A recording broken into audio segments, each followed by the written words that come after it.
my team and I just published a new peer-reviewed study on microneedling for hair loss. It's a literature review, and right now this is perhaps the most up-to-date resource in the world on this topic, which is why I'm so thrilled to share the information with everybody so that anybody watching this video can turn everything that we've compiled in this paper into actionable insights. Hopefully take their hair growth to a new level. We're also going to use this paper to address 6 key questions that I know that people have been dying to know the answers to. So if you're considering adding microneedling to your hair loss routine, or if you've already been doing it for a while and you might be worried that you're doing it wrong, this video is here to help.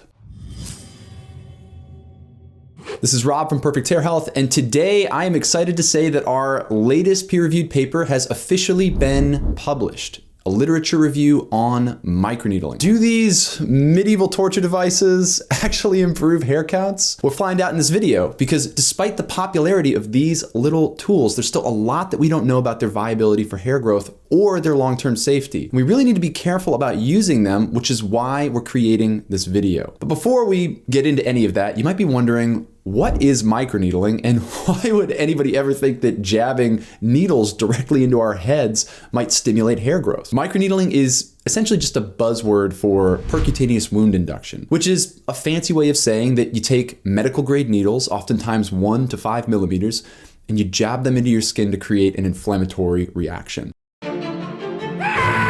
While that sounds masochistic, and honestly it is, acute inflammation is actually a part of everyday living, and without it, we couldn't even exist. I mean, we all hear about the dangers of free radicals and the importance of antioxidants, and that's true, but the truth is also that inflammatory substances, free radicals, reactive oxygen species, they do damage, but they also double as signaling molecules for our cells. They're actually necessary for fundamental functions of our biology. I mean, if we somehow found a way to push a mute button on all inflammation in our body, people don't know this, but our cells would actually lose key pathways of communication, and in about 40 seconds, we'd literally be dead. So we cannot demonize all inflammation. Too much can absolutely be a problem. It can absolutely cause scarring, but a little bit, it's actually good, which begs the question, can we actually use lower levels of inflammation to our advantage? Well, yeah, and it's this very principle behind microneedling. These devices were first described by Ohrenreich way back in the 1990s. And yes, that is the same Ohrenreich who published the first ever hair transplant study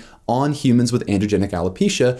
Check out my earlier video on his work because that guy was an incredible researcher. Anyway, Ohrenreich first identified an opportunity to use these tiny little torture devices to induce micro wounds. The type that wouldn't cut deep enough to necessarily cause scarring, but would cut deep enough to evoke a reaction from the body. We're talking growth factors, signaling proteins, all the stuff that our body typically utilizes in wound repair. And he hypothesized that repeated micro wounding in skin that might be already damaged. We're talking things like scars or wrinkles from aging, or maybe even skin with pigmentation disorders, things like vitiligo.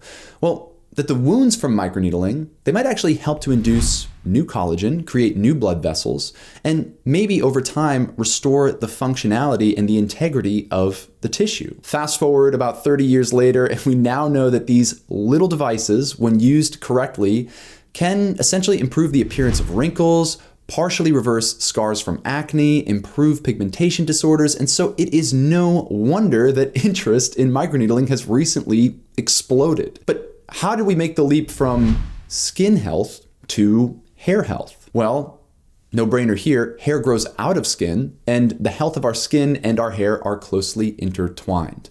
And in the last 20 years, researchers, as they've accumulated evidence on microneedling, they've also seen a lot of positive signals, mostly from animal studies, that microneedling might have an effect on the things that we actually care about for hair follicle proliferation. We're talking about reductions to fibrosis, the enhancement of drug delivery, the normalization of things like the WNT signaling pathway, improvements to stem cell proliferation of dermal papillae cells. I mean, if you want to better understand why these things are important for our hair health, check out our other studies that we've published, read the articles on our site, watch our other videos on this channel. We're not going to get into every little detail here. Anyway, these little signals from research, they started to accumulate, and they started to get researchers interested in asking, can we use these little torture devices on our scalps to actually induce new hair growth? And initially, the first few times this was trialed, the answer seemed to be yes.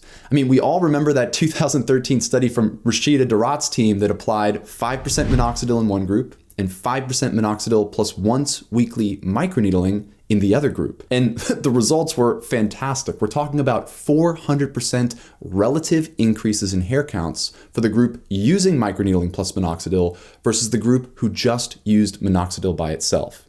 Again, that is a relative increase, not an absolute increase. Otherwise, the patients at week 12 of the study probably would have looked like chia pets. But this landmark study really kickstarted interest in microneedling in the hair loss community. And with more clinical trials across different devices, different needling lengths, different session frequencies, the hope was that over time, we'd unlock new levels of hair regrowth. We'd learn best practices. We'd figure out what works and what doesn't. So you fast forward to today, 8 years later, 9 years later, and we have literally dozens and dozens of studies on microneedling in humans for the treatment of hair loss. And that leaves us with a big question. Is microneedling actually an effective treatment? Is it safe? What are the best practices? Does it work as a standalone treatment? Does it pair well with other treatments? Well, these are questions that we set out to answer in our systematic literature review, which was just published in December of 2021. So let's start answering them. For those who don't know, a literature review is essentially a study that systematically searches all publications ever done on a specific topic. In this case, it's any study published on microneedling for the treatment of hair loss disorders in humans. You work with a team to settle on search terms that you think will capture all of the publications ever done. Then you create inclusion and exclusion criteria for which studies to keep in your analysis and which studies to do away with. For us, that meant excluding studies on animal models, obviously, including studies on humans, and doing away with studies that maybe had small sample sizes, were more like case reports or case series, or perhaps they were designed to be done retrospectively. And the reason why we would eliminate those is because they all tend to rank lower on the hierarchy of evidence. And they often have a higher risk of bias in their results reporting. So then you have your team and yourself, you individually review every single title, abstract, and relevant full texts. You rank each study included by the level of quality and evidence. Then you have to go through a very tedious process of extracting all the relevant data from every study. In this case, that meant reporting the types of hair loss studied, the microneedling devices used, the needling lengths, the session frequencies, the number of sessions, the way the sessions were ended, adverse events, hair loss outcomes, adjuvant or comparator treatments. I mean, the list is massive. And then you have to find a way to organize all this information into a series of tables, which is super annoying. And finally, using all of that extracted data, you go through the process of finding studies with similar enough designs where you can pool subgroups together to run regression analyses for what we call a meta-analysis. Doing this increases your statistical power, and it starts to tell people at a very macro level what trends in the data are showing for this specific intervention. Finally, you have to organize everything. You got to write up all of your results, summarize the key findings, identify limitations across each study, and then you get to start making recommendations for future research teams so that they can design better clinical trials. And that's why I love doing systematic reviews, because when done properly, the insights derived will directly influence the future of research. So we did all this, and after doing all this work, what did we discover about microneedling for hair loss? And if you're considering microneedling, what do you need to know right now to start maximizing your results? Well, let's start at the very top level. After all was said and done, our literature review included 22 clinical studies. 5 of these studies were on patients with autoimmune forms of hair loss, things like alopecia areata and alopecia totalis. We're actually going to exclude these findings from our video since the data here were really limited. We'll cover them at a future video at some point. So this really just leaves us with 17 studies totaling 911 patients, all of whom had androgenic alopecia, also known as pattern hair loss. If you don't know what pattern hair loss is and you have made it this far into the video, I commend you, and I'm also flabbergasted, but it is essentially one of the world's most common hair loss disorders. It's chronic, it's progressive, it often worsens without treatment, and you can't walk down a city block without spotting somebody with the condition. And it tends to look like this in men and this in women. It's driven by a combination of male hormones like dihydrotestosterone or DHT. It's driven by genetics. There are a few other factors involved, and it's what most people watching this video will be facing. So let's start with the good news. Across 17 clinical studies and 911 subjects, microneedling improved outcomes for androgenic alopecia, both as a standalone therapy and when combined with other treatments. We're talking platelet-rich plasma or PRP, minoxidil, growth factor solutions, oral medications like finasteride or spironolactone, you name it. Better yet, in 15 of those studies, investigators used phototrichogram devices and softwares for hair count measurements. So you could really quantify the changes to hair counts, hair diameters, vellus versus terminal hairs. That is an amazing sign. And while the data are limited, it seemed as though microneedling also worked for both men and women. Finally, across the 536 patients in these studies who did microneedling procedures, no serious adverse events were reported. Of the mild adverse events, they were basically relegated to things like minor discomfort. We're talking transient pain, a little bit of scalp irritation, or maybe a small headache after the procedure that went away after an hour or so. In fact, withdrawals for those using microneedling devices were virtually the same for those withdrawing while using minoxidil. So to reiterate, this all sounds incredible so far. I mean, given all of the information I've shared, the great safety profile, the great hair growth outcomes, it might seem like we should just all go out and buy a microneedling device and start jabbing our scalps, right? Well, not so fast. There are some problems with the data. In fact, big problems. And before we go further, we need to discuss them. The biggest problem is, across all of these microneedling studies, that the data is what we would refer to as lower quality. That means that despite things looking encouraging at a far level, when we peel back the curtains, when we dig a little bit deeper, the way that these studies were designed, they actually put the results at a high risk of bias or a risk of misinterpretation. So here are 3 critical examples that we found in the data. First, none of these studies included what we would refer to as an untreated control group. It's basically when there's a group of people who receive no treatments at all, but they're still a part of the study. You track their hair counts over time, and then you measure the changes to their hair versus the treatment groups. And that gives you a better idea of whether that treatment is actually really having an effect, or whether perhaps there's some external factor that might be influencing hair counts. We're talking things like seasonality, or maybe even the belief that you're doing something for your hair and that might be working, which ironically can also increase hair counts. It's called the placebo effect. I mean, after all, when you look at the data on a drug like finasteride, 5-year studies show that in the group taking that drug, most people see amazing hair growth outcomes.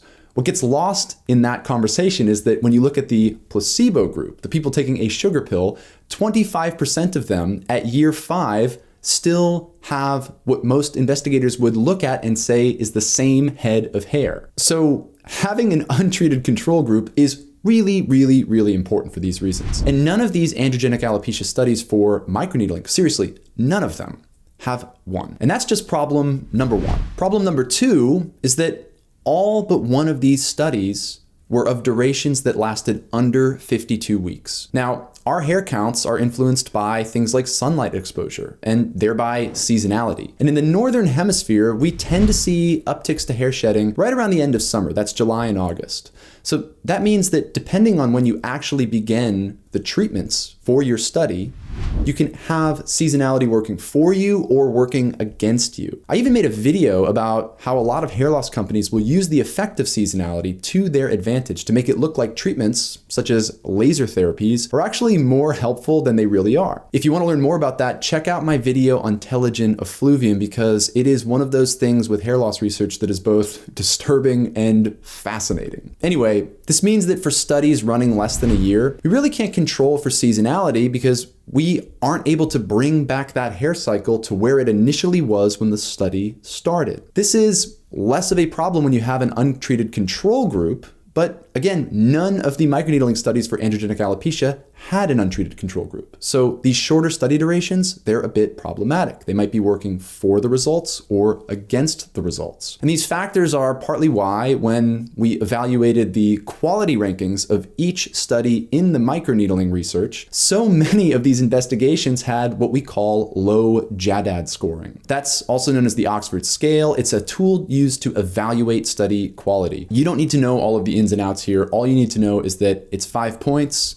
Higher is usually better, and 3 is nothing to write home about. The third problem is a fancy term known as heterogeneity. That is just a way to say that the data across every single study were mostly incomparable because the study designs, well, they were so all over the place. I mean, we've got studies on microneedling testing needling lengths of 0.25 millimeters. We've got others testing 2.5 millimeters. That's 10x the needle length. We've got studies doing microneedling alone, and studies doing microneedling plus growth factors, or minoxidil, or finasteride, or spironolactone. We've got studies that test microneedling once weekly, others doing it once monthly, others using a titration schedule. We've got different session endpoints. Some are described as more gentle, such as arrhythmia. Others sound a lot more violent, pinpoint bleeding, hemorrhage. Some session endpoints are built around set time limits. Others don't have that. We've got different patient populations, different adjuvant treatments. I mean, the chaos in the tables that we had to create is something to behold.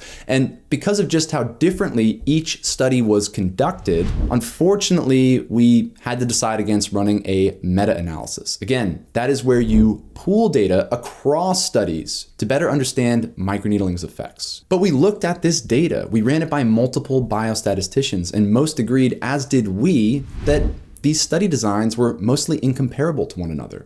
It wasn't a problem with the endpoint assessments. It was a problem with the methodologies for microneedling itself, the interventions, the comparators, the methodologies, the way that devices were used. Basically, we couldn't pool the data, and if we did, we would have risked drawing false conclusions. We'll actually revisit this topic later in the video because another research group, they decided to do an analysis here, and we need to talk about it because I have a few concerns. But nonetheless, these are just a few of the problems that we saw in the data sets. There are others, and if you want to learn about them, you can check out the links below. We've provided the study. It's open access. Nobody has to pay a thing to read the materials. Okay, now that those disclaimers are out of the way, let's talk about some of the big takeaways from our read of the data on microneedling. The stuff that people actually care about, like what is the best microneedling length? Does microneedling work by itself? Can we substitute microneedling for other hair loss treatments and vice versa? We're gonna cover all of these, but just know that what I'm saying, it's subject to change as more studies are published. But if you're looking to take your hair growth to another level based off the data that we do have available, here are the trends that we're seeing that currently excite us about the data. First, in a split scalp study comparing microneedling to platelet-rich plasma therapy, or PRP, microneedling was actually found to be just as effective at regrowing hair versus PRP. This isn't too surprising because after all, both microneedling and PRP, they stimulate wound healing pathways. What is surprising is the cost differential. Microneedling rollers cost $10 to $20. A PRP session in the US costs something like $1,200, and it needs to be repeated several times per year to remain effective. Now, the study that we just referred to, it's not perfect. We'll get more into that in point number 2, but these findings do align with what I've noticed for a very long time, which is that PRP is probably overpriced for what it actually delivers to hair loss patients. In fact, I recently had a conversation about this with one of the world's leading hair loss surgeons, Dr. William Rassman, where he revealed data from a conference that he attended that discussed biases in the clinical trials published on PRP. That full hour interview is not on YouTube, but you can watch it in its entirety inside of our membership community. Point number 2, microneedling by itself seems to improve hair counts. In our analysis of the data, we found 6 studies on androgenic alopecia that featured subjects using microneedling as a standalone therapy. 2 of these subgroups within these studies saw significant increases to total or terminal hair counts.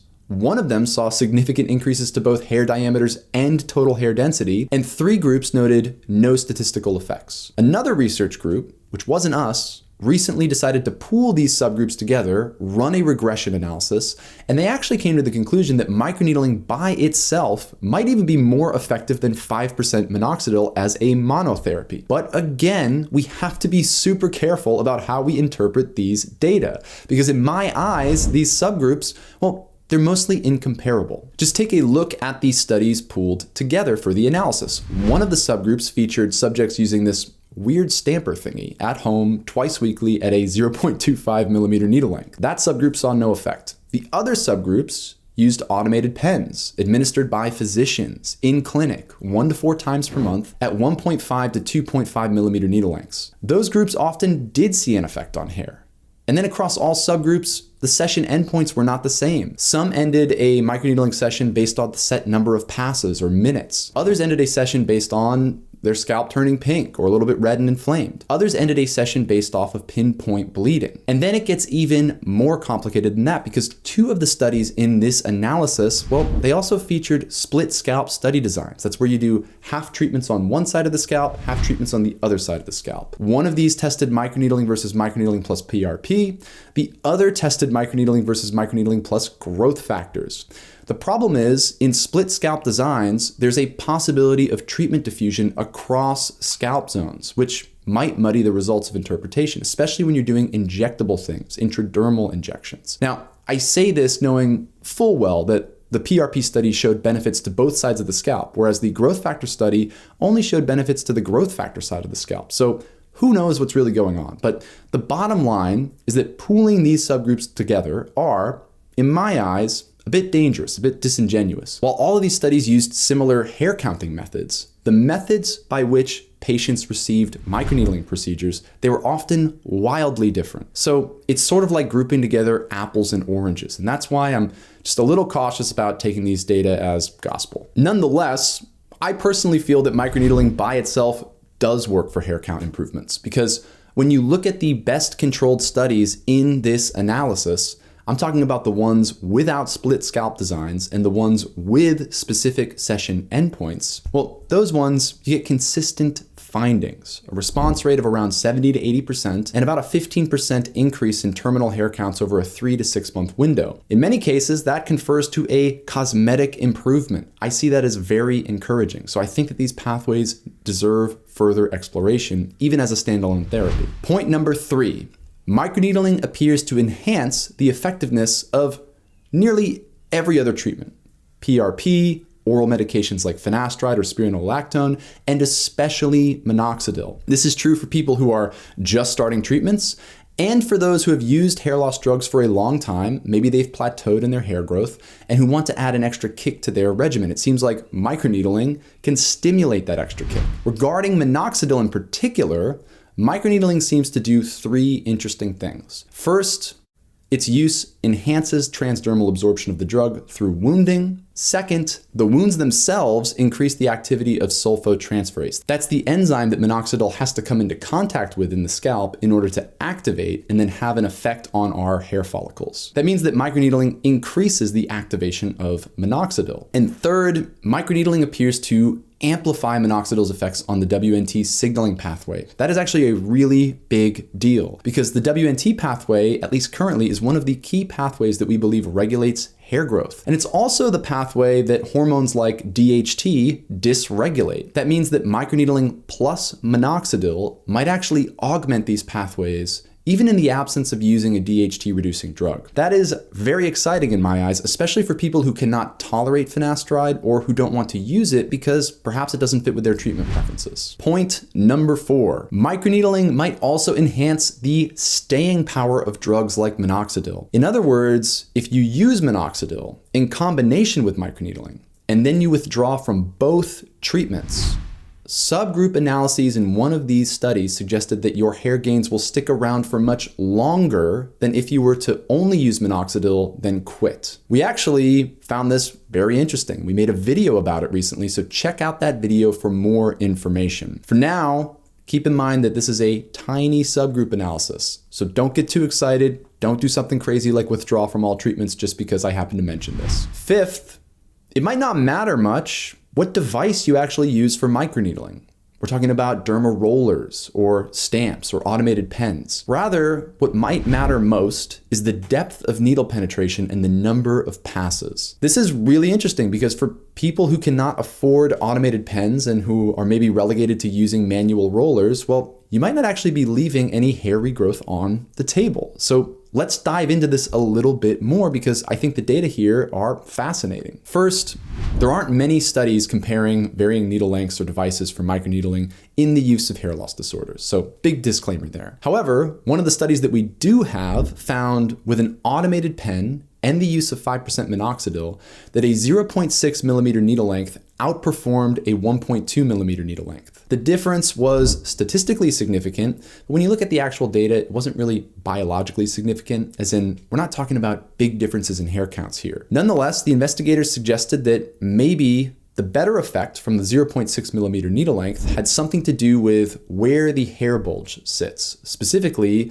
this reservoir for stem cells that resides roughly 1 to 1.8 millimeters deep in our scalp skin surface. So puncturing right above the hair bulge will still recruit these stem cells through the healing process, but without actually damaging the bulge itself. Whereas needling depths that are greater than 1 millimeter, well, they'll probably hit the bulge, still recruit the stem cells, but perhaps hitting the bulge, maybe it's not what we want. Maybe it isn't necessary. Maybe it weakens results somehow. Again, we are talking about very minor differences here in hair outcomes, and you need to keep this in mind. And you also need to keep in mind that other studies showed that needling lengths all the way up to 2.5 millimeters achieved great hair growth outcomes. So if you're using a longer needle length and now you're worried that you might be doing damage, don't worry about this, you're probably fine. But the big point here is that the data seem to be converging around a needle depth penetration of between 0.6 and 0.8 millimeters. You actually can achieve that depth with an automated pen set to 0.6 to 0.8 millimeters,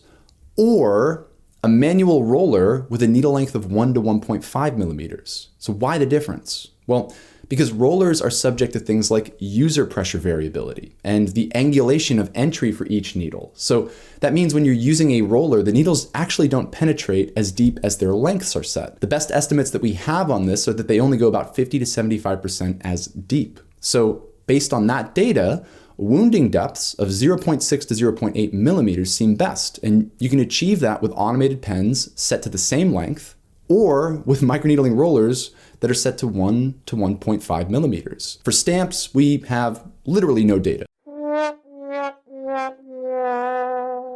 But I guess it boils down to just how hard you want to push down. Point number 6. So far, the best needling frequencies, they seem to be hovering around once every 7 to 14 days. And that's not to say that shorter frequencies aren't better. They very well might be. After all, we've seen some real diehards on hair loss forums using things like a 1.5 millimeter needle length daily and then sharing amazing results of their hair regrowth. So let's not confuse the absence of evidence as evidence against something. But going off the clinical data, which predominantly consists of needling frequencies of once weekly or greater, it seems like the best intervals for safety and efficacy are settling on once every 7 to 14 days. All right.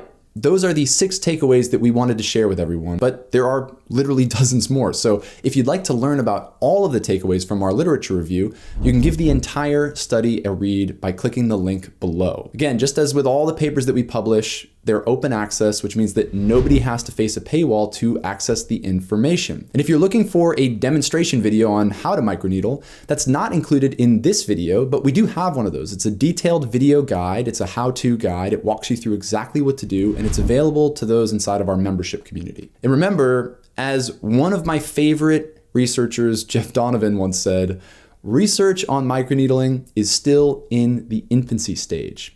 Hasn't made it to preschool yet. There's still a lot that we don't know, including the best practices. So these results, they are subject to change, but we're doing the best we can with the data that we currently have. Regardless, feel free to subscribe to the channel for more videos, more study analyses, and more deep dives into a range of hair loss topics, from causes to treatments. On a personal note, I actually think of microneedling as just a stepping stone to more effective wound healing therapies for hair regrowth. We're actually trying to set up a trial for what I would consider the next evolution of wounding-based therapies for those with androgenic alopecia. Depending on where the project goes, I look forward to sharing more details in future videos. For now, take care, and we'll see you next week.